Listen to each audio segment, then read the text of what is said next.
Joining us now, you see him on KJazz, Jazz Plus, SDG Plus. He's nice enough to join us on Thursdays. He's our buddy, Mike Smith. What's going on, Mike? Jake and Ben, how are you guys? Good morning. What a beautiful Utah February day. Holy cow. Been pretty nice. Excited to spend some time outside in the coming weeks. But regardless, we watched two really nice performances over the last two games from Jazz big guys. And the skills of Walker Kessler. Mike, you were quite a skilled big man. We're starting to see the skills of Walker Kessler come out a little bit more. What I mean by that, 5 assists last night. Seems like his reads are really good. Finding guys like KJ Martin cutting to the basket for dunks. I've been impressed with that development in Walker's game. Me too, and I hope it continues, Ben, because I've grown tired of seeing Walker not look at the basket. And this is not Mike complaining. This is just Mike visualizing the future, right, of what he can be. So last night there were a couple of instances where he set the screen up top and rolled, caught the ball in the middle, like what you're referring to, and then delivered beautiful passes, like to the corner for a three or a lob to KJ Martin, who darts so well. He's got great instincts darting from the corner to the rim. But Walker's got much more.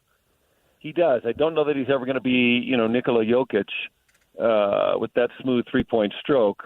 But I watch him before the games, and he can shoot, threes at a really good rate. Nobody on him, but still going through the repetitions, like I'd say 6 to 7 out of 10 unguarded, which is a huge step forward. You'd never think he could do that given the way he shoots free throws. But just everything he's doing has been such a great, let's say, rebound from last year.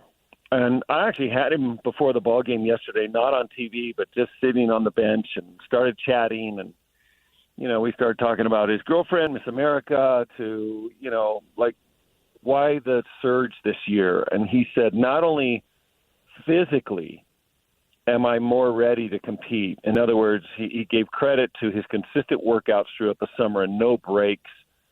And he and I shared a little moment. I said, there were 2 times in my life when I played on a Team USA. The first one was before my freshman year in college. I was on a U18 or a U20 World Championship United States team and showed up to my freshman year so out of shape because we were in Spain and 2-week tournament and playing games, but no practice time and the travel. And, I showed up for my freshman year. I was winded on every. And he could relate, and he was like, same thing happened to me last year. I did all that time with Team USA. I couldn't focus on my own lifting and my own strength building and my workouts. So he said, that is the foundation of this year. And then he said something interesting. He said, I've also worked just as hard on my mental approach to every game. And I thought that was super cool. So he talked about his focus. He talked about his preparation. He talked about, visualizing how he's going to guard certain people. And that kind of just shows you what's inside this guy, not just the footwork and the skill and the soft touch, and, of course, the shot blocking presence and the rebounding dominance of late. But, that's a guy you invest in. That's a guy you say, okay, he's not only willing to put in the physical work, but, mentally he's there. He wants to get better. He wants to train his mind to be great, which gives me hope from him offensively and at the line. And I'm still waiting, both you guys, and Will Hardy promised me this would happen, as Will and I have talked about this, that one time before the year's end, Walker will fake a handoff on a screen, get a pass, kick it back to Keontae or Isaiah, fake it, wheel, one dribble, and go to the rim and throw down so hard on somebody. So I've been told that it's happened 2 or 3 times at practice, not weekly, but 3 times total. And everyone is shocked. And so you'll see me jump for joy when that happens the one time this year in the final, whatever we have, 24, 25 games. But he's been great. Sticking on Walker for a second, Mike, you were known for your prowess at the free throw line. I think that's the number one thing he needs to fix. That needs to be his project this offseason. So what would you tell him to get him to a manageable percentage from the line? I'm still mad, Jake, because my junior year I shot 84%, and I don't know what happened that year. That's the year I scored the best, played the best, And I can't figure it out because my sophomore year, 91, my senior year, 93, but my junior, 84, was just like, I think I'm 11 free throws shy in my college career of shooting 50, 40, 90 for the whole career for 4 years. Those stupid 11 free throws my junior year, and I don't have anyone to blame but myself. But you're right. Free throws is the one aspect of the game of basketball that can be exactly the same in practice as it can in the game. Yes, critics might say, well, you had the element of pressure. Yes, you had the element of, time, score, and, magnitude of the moment and fatigue. And I would take the fatigue out of it because you can practice free throws tired. But it's the one part of the game where they can't guard you. It doesn't change. The rim's 10 feet. The baskets are all the same. They're all calibrated. You're 15 feet away. Every free throw line has a dot, like a punch hole right there in the center of the line, which marks the center of the rim. I still see players, pro, college, and youth, who do not line up their right toe or their right shoulder on that line if they're a right-handed shooter. They'll straddle that line and think they're in the center. So that line, that dot, which every hoop has and every NBA court has, if you can visualize this, is then as they line up and straddle it perfectly in between both their feet, is now in their nose or in their sternum as you go up that vertical line. But nobody shoots the ball from their nose or their sternum, right? Your shoulder sits to the right of your sternum and your nose, and that's where your release point is. If you watch a Steph Curry, the first thing he does is he holds the ball on his left side without a dribble and lines his toe up on that line, which means he lines up his shoulder, his right elbow, his right wrist, everything in the center of the rim, now right on that line. So I teach my little seventh graders things like that. But it's repetition. Like, you got to believe, and the mind can achieve way more than you think it can if you train it to do so. Like college years and pro years, for me, I would not leave the gym until I'd made 30 free throws in a row and 15 threes in a row. So imagine that. Imagine that, like, task every day. I started small, like 10 free throws and 5 threes. Then I went to 15 free throws and 7 threes, and I built it up to 30 and 15. So that you had to make those 45 shots in a row before you could leave. And some days I did it on the first try, some days on the second try, many times within the first 3 tries. But there was a day or two when it took me 10 tries. That's like 2 hours.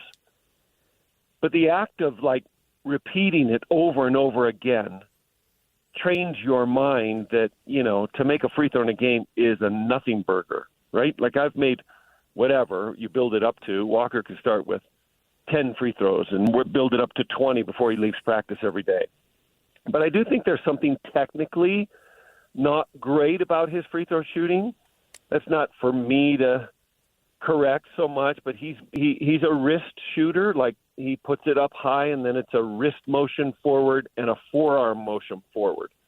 Whereas I believe the greatest shooters, once the ball's in the shot pocket, their elbow will go completely vertical as they push up with their tricep and their shoulder, and the elbow would replace the exact spot where their wrist is.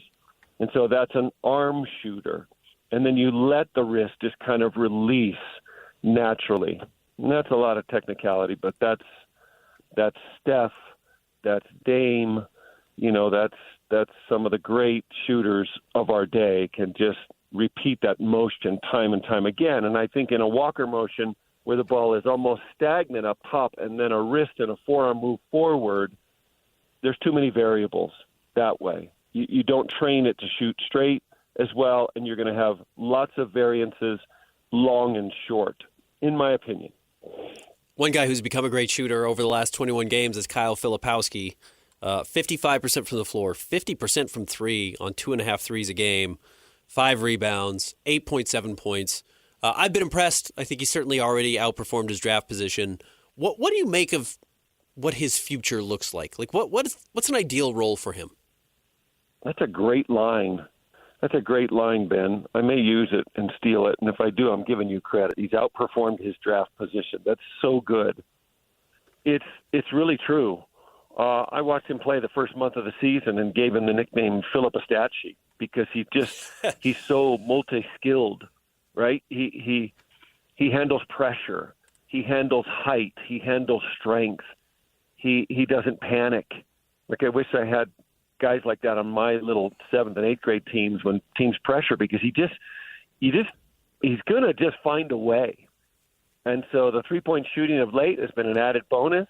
He didn't shoot it great early on, but clearly he's working on it, and it's a good form. It's a good stroke. It's a confident release. If he can become that kind of great shooter from three, look out. He's not a center, obviously.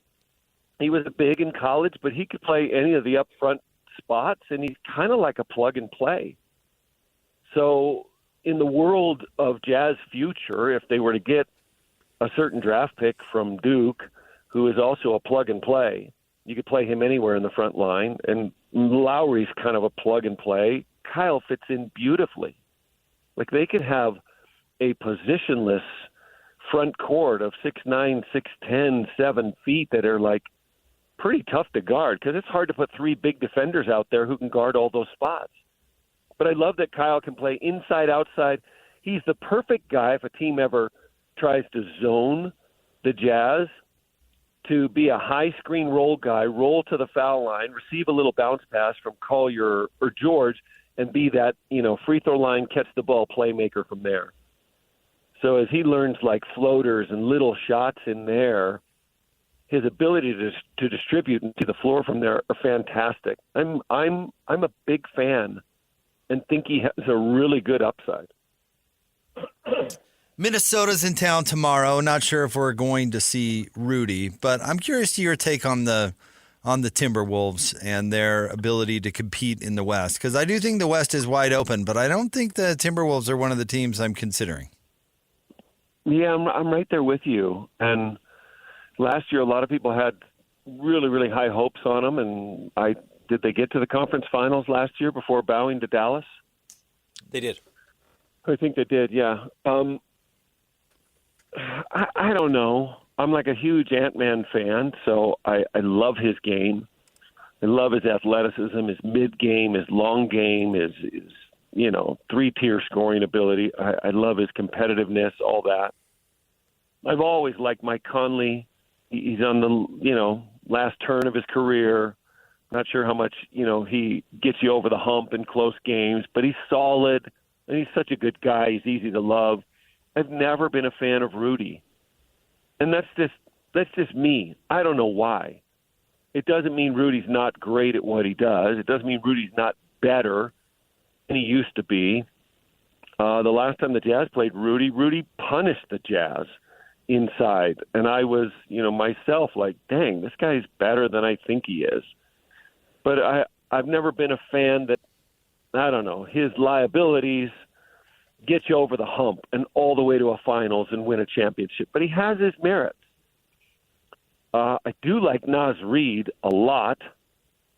I think you put that guy in a one-on-one competition, and he probably makes it to the final 10 of the NBA. He's just a really unique player with shooting and ball handling and scoring and size and quickness. So he's like a really good, piece for them. And Julius Randle, yeah, he's good. He's okay.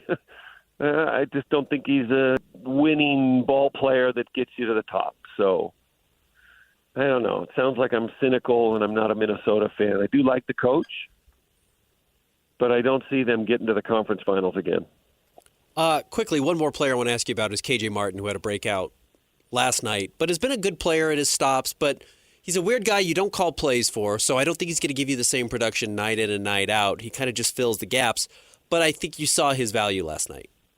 I think you're right, and there's a place in the NBA for guys for whom you don't call plays, right? That's an added thing. That's a Will Hardy, arrow in his quiver.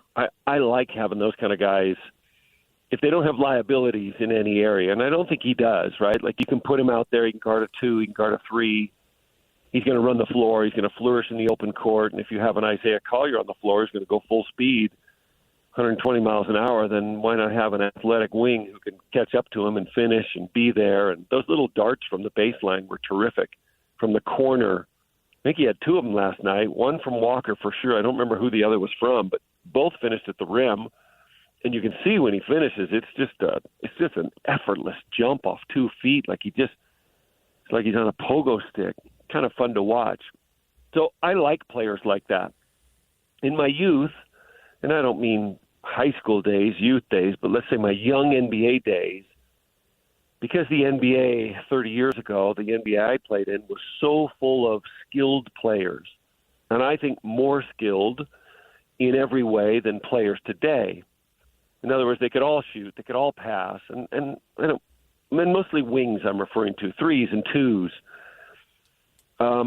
I never saw the value of guys like that back then. I just didn't. And maybe because I wasn't that player. I wasn't the athletic wing that could, go score and go find a way to get 10 points, 5 rebounds, 4 assists, kind of like what KJ did last night. I think he had 14, 5, and 4 without a play called for him. I didn't see the value in those guys, but I do now. So as I put my general manager glasses on or my coach glasses on, I'm like, oh, yeah, that's a valuable piece.